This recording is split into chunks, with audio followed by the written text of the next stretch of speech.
Bien, chers amis, bonjour. Aujourd'hui, nous nous trouvons à l'abbaye Val-Notre-Dame de Saint-Jean-de-Matin. Je suis en compagnie d'un certain groupe des différentes paroisses de notre diocèse. Je suis vraiment heureux que vous soyez tous là et que vous autres aussi, téléspectateurs, téléspectatrices, vous soyez là pour visionner ce bel entretien aujourd'hui.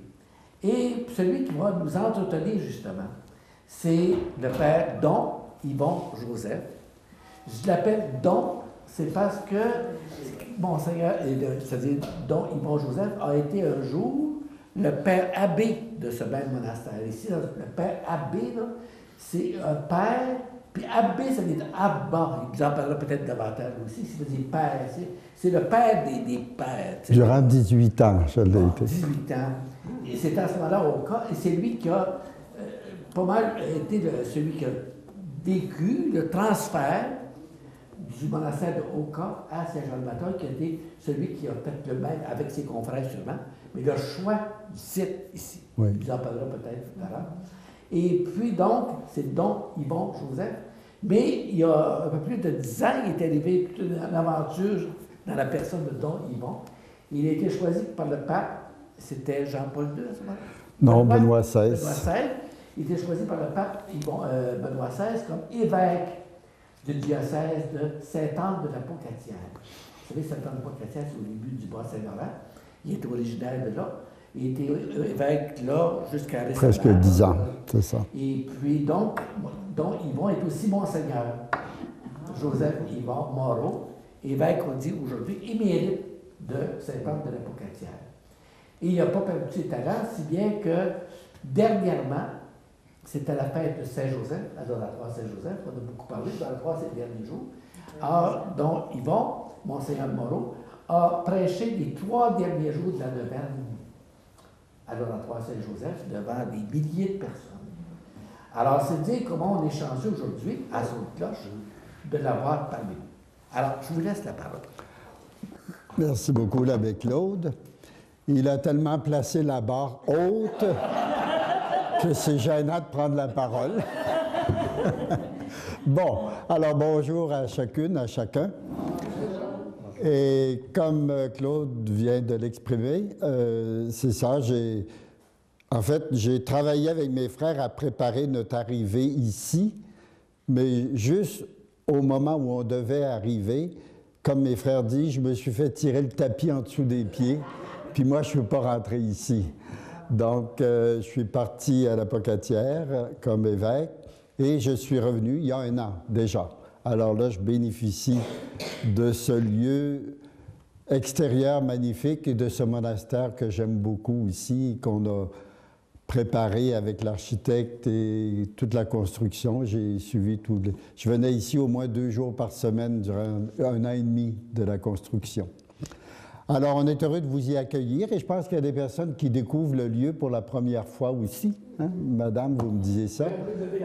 Puis, pour la première fois. Ah, ben c'est bien. Hein? Alors, vous pourrez revenir, maintenant que vous le connaissez. Hein? Alors, l'abbé Claude m'avait proposé 2 sujets. Pour ce matin, j'ai pensé vous parler un peu en lien avec le carême. Il m'avait demandé le carême. Mais je vous parle du carême, non pas parce que vous avez des faces de carême. Comme disait le pape François, il ne faut surtout pas avoir des faces de carême.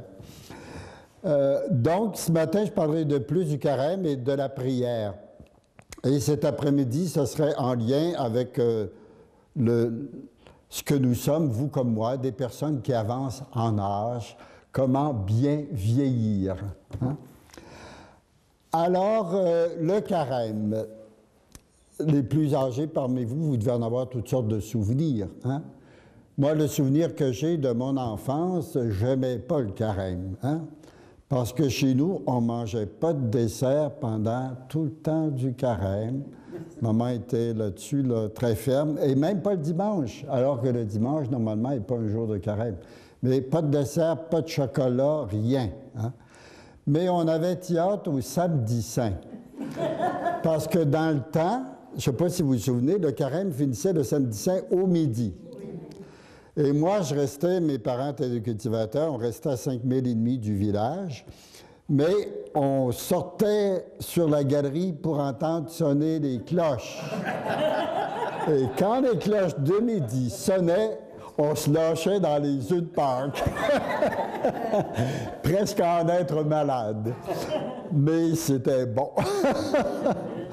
Alors, c'est des souvenirs presque que j'ai du carême de mon enfance. Hein? Donc, plusieurs, je pense, gardent aussi des souvenirs plus ou moins bons de leur carême.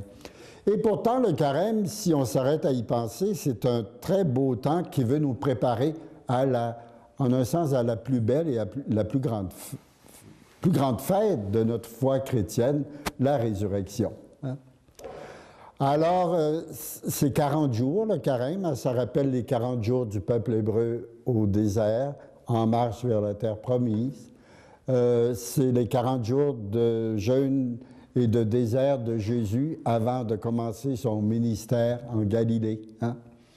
Alors, 40 jours qui devraient se vivre dans la joie, tournés vers Pâques, finalement. Hein?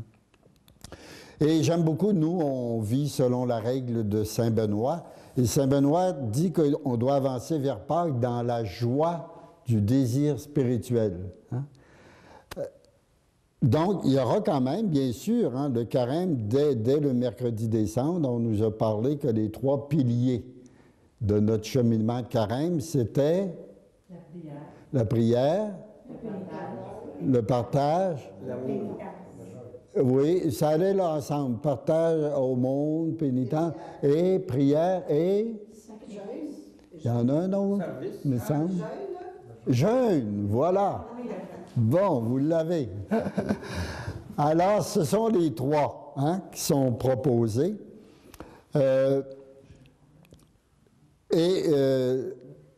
Hier encore, à la messe, on disait au Seigneur, attendez, il faut que je retrouve ma prière d'hier, dimanche, on disait qu'on doit avancer vers Pâques, hein, pour être guéri de nos péchés, et on demandait la grâce de nous préparer par le jeûne, la prière et le partage. Hein. Souvent, aujourd'hui, on parle plus de partage que de l'aumône. Hein. L'aumône, ça avait l'air de Dieu, tu fais un petit quelque chose. Et je pense qu'aujourd'hui, ce qui est au cœur, les gens pensent carême, jeûne. Hein. C'est pas mauvais, le jeûne. Hein. Je pense qu'on gagne tous, des fois, à jeûner un peu. Ça peut être bon même pour notre santé. Hein? Mais l'idée du jeûne, c'était surtout de le faire en pensant à ceux qui, eux, n'ont pas le choix et qui jeûnent et qui se privent à l'année longue parce qu'ils manquent de manger. Et l'idée, c'était que notre jeûne doit nous conduire au partage. Hein? Ça, c'est important. Il y a des gens qui disent « Ah ben moi, j'ai jeûné, j'ai ménagé, je vais me payer ça. » C'est pas l'idée du jeûne. Hein? L'idée du jeûne, c'est que ce dont je me suis privé, si je peux, c'est partager cette somme d'argent-là et la donner avec des gens qui manquent de nourriture souvent. Et ici, dans l'Église du Québec, ce qu'on propose beaucoup, c'est le partage avec Développement et Paix, hein, qui est 5e dimanche du carême, je pense, où on collecte les dons hein, pour en arriver à vivre concrètement du partage avec ceux qui sont plus dans le besoin. Avec ceux que Développement et Paix, c'est surtout avec des gens qui sont loin, mais on peut peut-être des fois trouver près de nous des gens aussi avec qui on pourrait partager puis donner des choses à l'occasion de Pâques. Et tout ça doit être surtout inspiré par la prière. D'ailleurs, vous savez, c'est assez intéressant, jeûner, c'est pas juste jeûner de nourriture. Et je trouvais intéressant l'autre jour dans le journal, il y a des gens qui disaient, ben moi, je veux jeûner de tout ce qui est appareil électronique durant mon carême, hein, pour vivre un peu plus de recueillement et de prière. Hein. Donc, moins ouvrir son ordinateur, sa tablette et ces choses-là. Hein. Mais Saint Bernard, lui, dans son temps, il disait « Fais jeûner tes yeux, fais jeûner tes oreilles et fais jeûner ta langue. Hein? » Il disait « Fais jeûner tes yeux en arrêtant de surveiller toujours les autres pour les prendre en défaut. » hein? Non, non. Fais jeûner tes yeux. Hein? Fais jeûner ta langue en placotant pas des autres. Hein? Et fais jeûner tes oreilles en ne prêtant pas une oreille complaisante à ceux qui placotent des autres. Hein? Des fois, c'est pas nous autres qui placotent, mais oh, on entend ça, puis ça nous fait plaisir. Hein? Alors, Saint Bernard disait, faites jeûner vos yeux, vos oreilles et votre langue. Et je pense que ça demeure toujours valable. Et il disait, bien, prie pour avoir la force de jeûner. Hein? Parce que c'est toujours exigeant. Ça dit qu'il faut changer nos façons de faire. Hein? Donc, il disait, demandez la force et la grâce de jeûner. Alors, c'est dans ce sens-là qu'aujourd'hui, je veux vous parler plus de la prière. Je pense que la prière, bien vécue, elle peut nous aider dans bien des choses dans notre vie. Hein? Et je ne sais pas, vous autres, si vous avez une définition de la prière. Moi, j'ai eu longtemps une définition de la prière que j'aimais beaucoup, qu'on trouve chez Sainte Thérèse d'Avila, qu'on trouve chez le bienheureux Charles de Foucault et ailleurs. Une définition qu'il donne, c'est prier, c'est penser à Dieu en l'aimant. Hein? C'est pas juste penser à Dieu, mais penser à Dieu en l'aimant. On pourrait dire en désirant l'aimer aussi toujours plus. Bon. J'ai fait cette définition-là mienne de longtemps. Mais à un moment donné, j'ai réalisé que j'avais beau à vouloir penser à Dieu, qu'il m'arrivait de penser à bien d'autres choses. Hein? Et des fois, je dis qu'au cœur, heureusement, quand on prie au cœur dans notre église, là, je me dis, heureusement que mes voisins ne savent pas à quoi je pense. Ils feraient peut-être un saut. Hein? Donc, c'est pas facile toujours de garder notre pensée bien centrée sur Dieu en l'aimant. Alors, je suis venu, moi, à donner la définition, c'est être avec Dieu en l'aimant. Hein? Et moi, j'essaie toujours, quand j'arrive à l'Église, de dire au Seigneur, bien, je viens ici pour toi, puis je vais être ici avec toi. Hein? Je t'offre ce temps-là. Mais je sais qu'à un moment donné, mes pensées, mon esprit va partir ailleurs. Hein? Quand j'étais à Oka, qu'on construisait ici à Saint-Jean-de-Mata, mon esprit était souvent rendu à Saint-Jean-de-Mata. Parce que des fois, on rencontrait des problèmes dans la construction, puis là, je me disais comment on va s'en sortir. Hein? Bon. Des fois, c'est mon imagination qui voyage. Hein? On l'appelle la folle du logis. Hein? Elle se promène, puis des fois, elle nous amène très loin. Et d'autres fois, c'est ma mémoire aussi hein, qui me rappelle des affaires du passé, parfois des choses de mon passé de pécheur. Donc, à un moment donné, je réalise que je suis à l'Église, mais mon esprit est ailleurs, mon imagination est ailleurs, ma mémoire est ailleurs.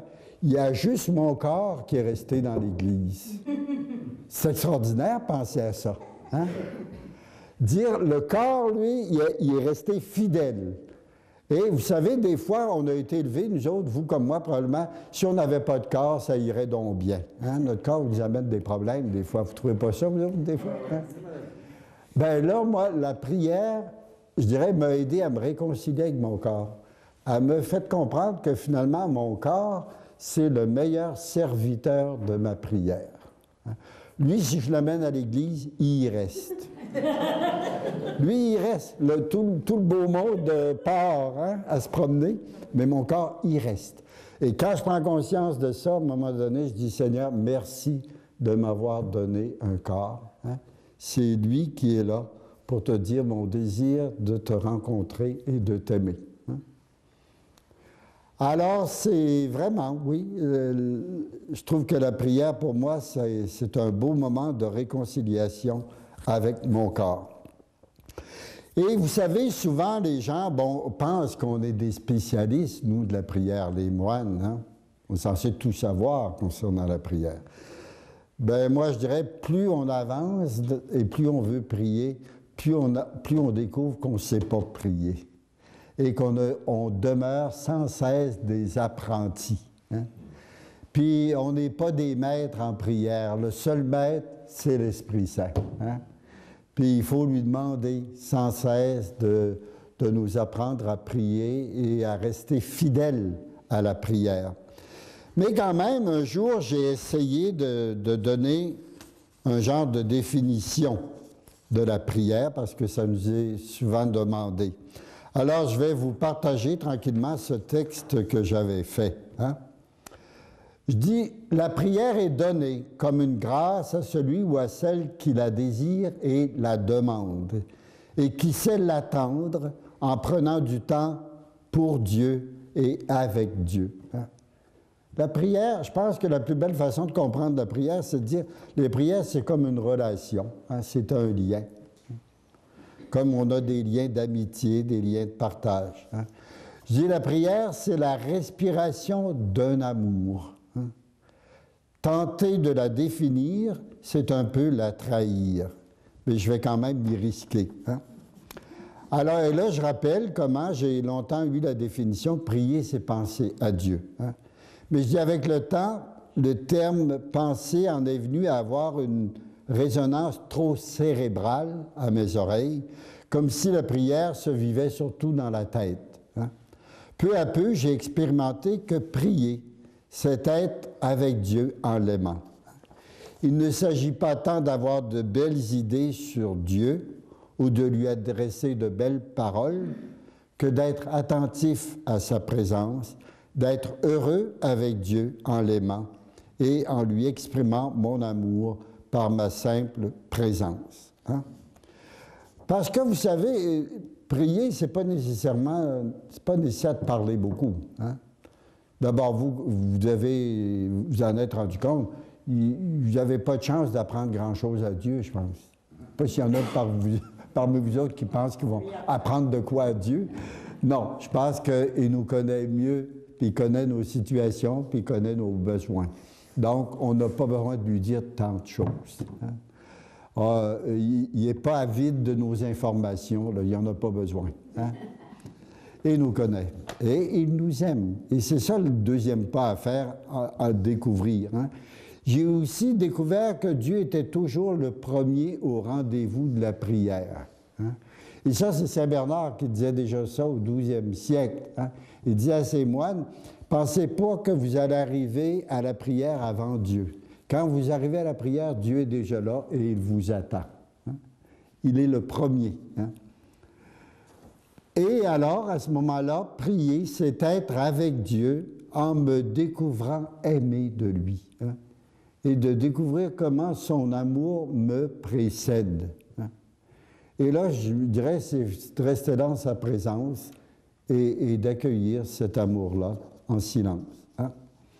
Vous savez, on raconte, il y avait un vieux paysan, paraît-il, dans le village du curé d'Ars, qui passait souvent dans l'après-midi beaucoup de temps dans l'église. Le curé d'Ars lui confessait pendant ce temps-là. À un moment donné, il est allé voir le bon vieux, puis il lui a dit, « Mais tu fais quoi, là, une partie de l'après-midi assis dans l'église? » Et le bon vieux lui a répondu, « Je l'avise, puis il m'avise. Je l'écoute, puis il m'écoute. Hein? » Et vous savez, un jour, on demandait à Mère Teresa, cette grande femme, une belle figure de l'Église du 20e siècle, on demandait à Sœur Teresa, « Qu'est-ce que vous dites à Dieu dans votre prière? » Alors elle a répondu, « Je ne lui dis rien, il m'écoute. » Il m'écoute. Et ils ont dit, « Mais à ce moment-là, mais qu'est-ce qu'il vous dit? » Elle a dit, « Non, attendez, là, il faut que je me suis mêlé. » Elle a dit, « Je lui dis rien, je l'écoute. » Et là, ils ont dit, « Ben, vous l'écoutez, mais qu'est-ce qu'il vous dit? » Elle a dit, « Il me dit rien, il m'écoute. »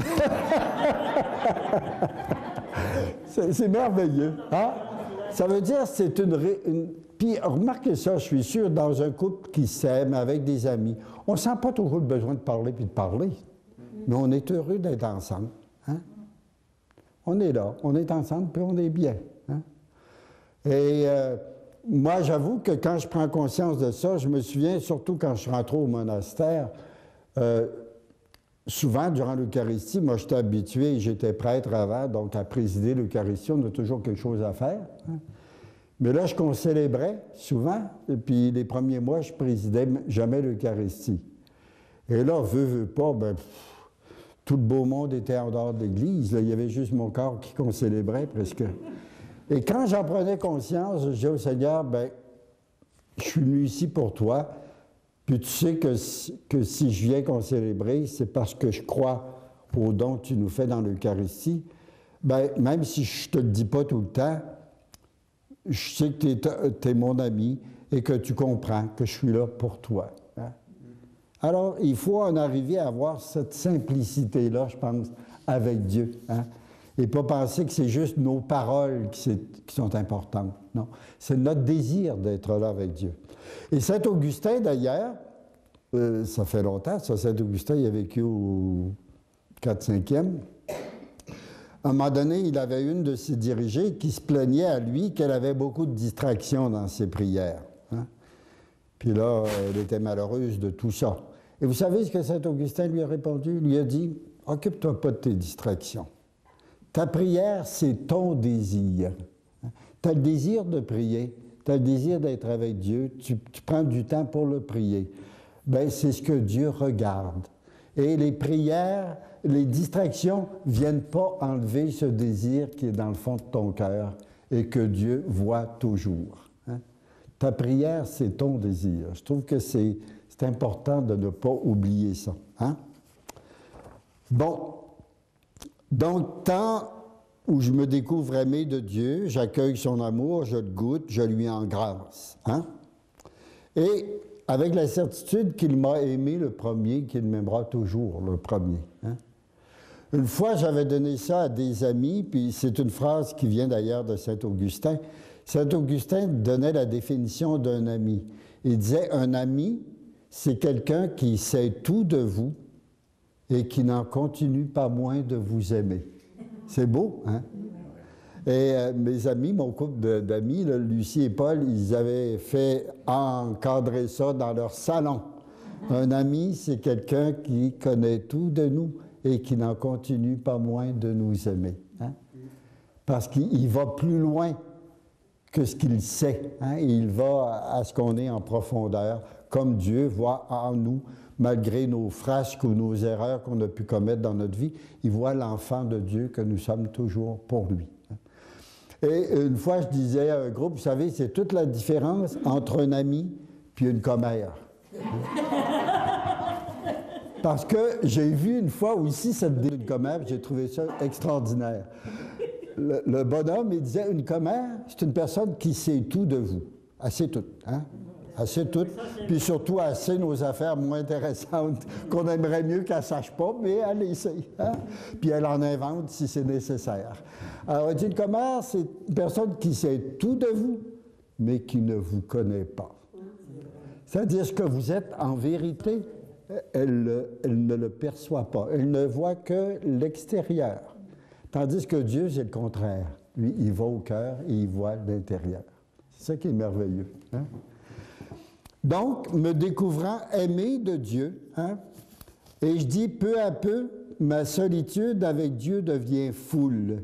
Dieu me présente tous ses enfants à aimer, ses fils et ses filles dispersés de par le monde, des sœurs et des frères innombrables. Donc, prier, c'est être avec Dieu en recevant de lui une invitation à aimer comme lui. Hein? C'est ça qui se vit dans la prière. Donc, d'ailleurs, on va l'entendre cette semaine, là, je pense que c'est vendredi dans l'Évangile, hein, les deux commandements que Jésus nous dit qui sont inséparables. Aime Dieu, aime ton prochain. Hein?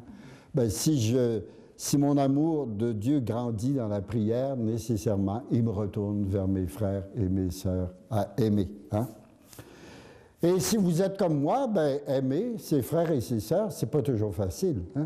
Je me souviens, une fois, je parlais de ça à un groupe, il y a une madame qui dit, comment voulez-vous que je l'aime? Elle n'est pas aimable.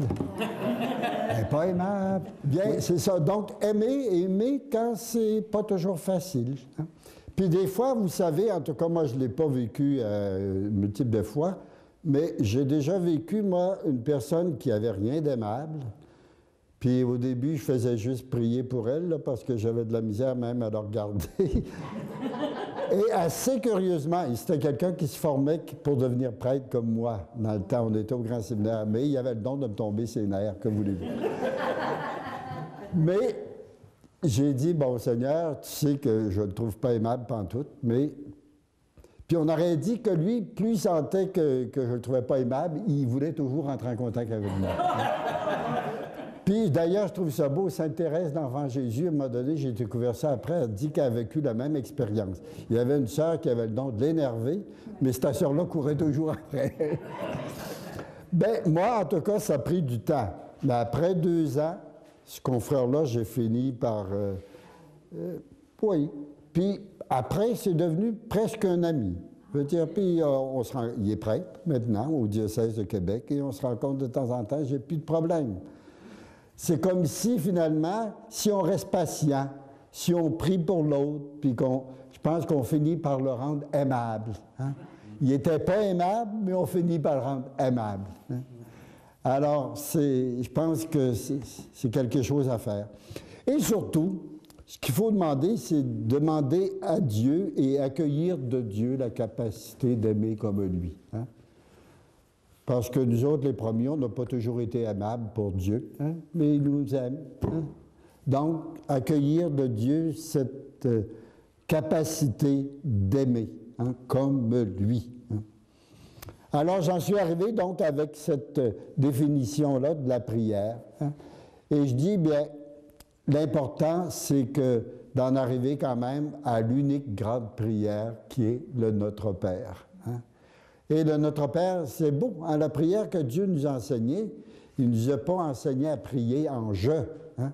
Le pape François rappelait ça, là, il a fait toute une série de catéchèses à Rome sur le Notre Père. Puis il disait, Jésus ne nous fait pas prier en « je », mais en « nous hein? », Notre Père. Alors, on va aller prier Notre Père, parce que moi, j'ai un moment de prière qu'on appelle, vous savez, les 3 moments de prière. Saint Benoît, dans son temps, au 5e siècle, c'était la prière de tierce, 3e heure, après le lever du soleil. Nous autres, c'est 9 heures. C'est sûr que ça varie, parce que c'est dépendant des heures du lever du soleil. Et l'idée de Saint Benoît, c'est qu'on a des grands moments de prière. Nous autres, là, le matin, hein, la première est à 4 heures. On en a une autre à 7 heures moins quart. Et on a les vêpres en fin d'après-midi, puis on accomplit à la fin de la journée. Mais il savait que les moines, c'est du monde comme d'autres, puis qu'ils finiraient par oublier Dieu au cours de la journée, qu'ils se laisseraient prendre par leurs travaux ou par d'autres choses. Alors, c'est pour ça qu'il a voulu ces 3 petits moments de prière-là dans la journée. Tierce, 3e heure, sexte, 6e heure, et nonne, 9e heure. Hein? Et c'est tellement vrai que Saint Benoît voulait que ce soit des prières brèves, qu'il disait ça peut être prié sur le lieu du travail. On n'est pas obligé de venir à l'église. Hein? On peut prier sur le lieu. Et surtout, à Oka, quand on avait la ferme et qu'on travaillait beaucoup sur la ferme, à la récolte des pommes, souvent on faisait un petit arrêt puis on faisait la prière sur place. Hein? On ne revenait pas à l'église. Puis vous savez, d'ailleurs, donc c'est nos 7 moments de prière dans la journée. Mais quand on accueille des groupes de jeunes, ici on en accueille moins, mais à Oka, on accueillait souvent beaucoup des groupes de jeunes. Et savez-vous, la remarque des jeunes à la fin de la journée, c'était de dire « Ah, on a aimé vos petites messes, ils sont pas longues! » Alors, ils aimaient les autres, c'était pas des moments de prière, c'était des petites messes. Alors, on va s'en aller à une petite messe.